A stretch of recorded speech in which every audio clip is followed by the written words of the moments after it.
professionnel du clap. Je m'appelle Rand, j'ai une start-up qui s'appelle Snips, où on développe des technologies d'intelligence artificielle pour permettre aux gens de parler avec des machines. Salutations. Seriously, you've got to stop that. You've brought a friend to my humble establishment. Greetings, fine sir.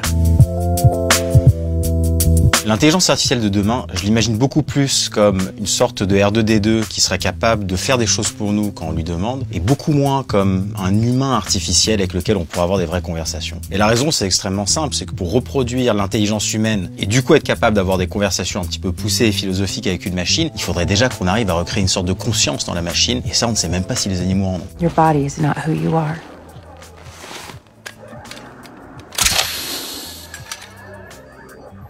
You shed it like a snake sheds its skin.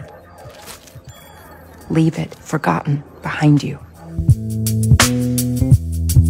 Ça dépend si on parle d'un monde virtuel où finalement on serait juste des avatars, auquel cas effectivement c'est très facile de changer de corps, ou alors sinon si effectivement nous sommes déjà dans une simulation où nous sommes déjà des avatars, bah effectivement aussi ça peut marcher. Mais si on reste dans le cadre de la biologie, je trouve ça quand même extrêmement compliqué de s'imaginer pouvoir transférer notre cerveau dans un autre corps. Je veux dire, après tout, notre corps n'est pas quelque chose qui est créé à un instant T, ça a été créé sur des années et des années, c'est des accumulations d'expériences, et notre tête et notre corps ont grandi ensemble. Donc personnellement, j'y crois pas trop.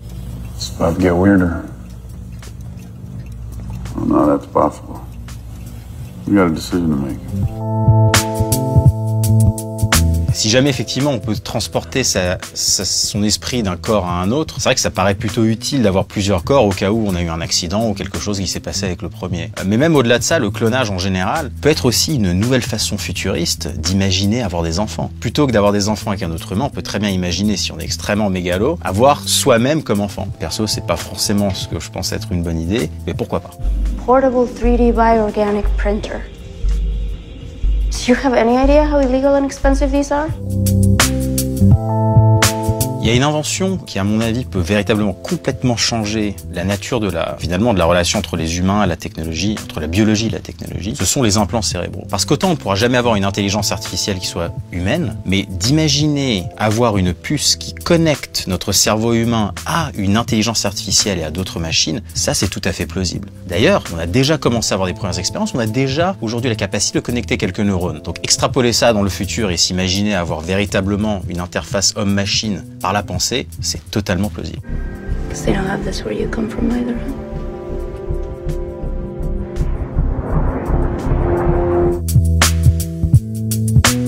Ça pourrait avoir du sens. Après tout, il y a déjà des gens qui sont en train maintenant de creuser des tunnels sous terre, donc pourquoi pas avoir des tunnels dans l'air, finalement des voitures volantes. Surtout que c'est un fantasme qu'on a depuis longtemps. Après, j'ai pas l'impression nécessairement que ce soit la direction vers laquelle on va. C'est vrai qu'on imagine toujours ces villes futuristes avec des voitures volantes, mais aujourd'hui, ce qu'on s'aperçoit, c'est que les gens préfèrent ne pas avoir de voiture dans les villes et préférer des modes de transport qui soient, par exemple, des vélos ou même tout simplement la marche. On a construit des villes autour du concept de voiture et de rue, mais ça sera pas forcément nécessaire dans le futur. Peut-être qu'on aura beaucoup plus un retour à quelque chose d'organique.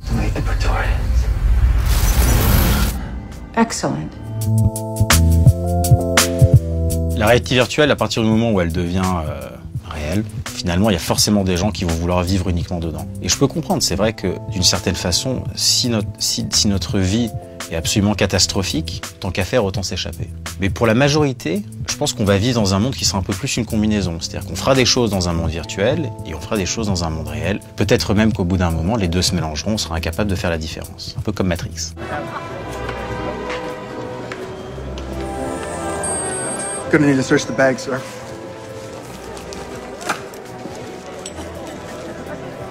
I would have left it in the car, but I really don't trust this neighborhood.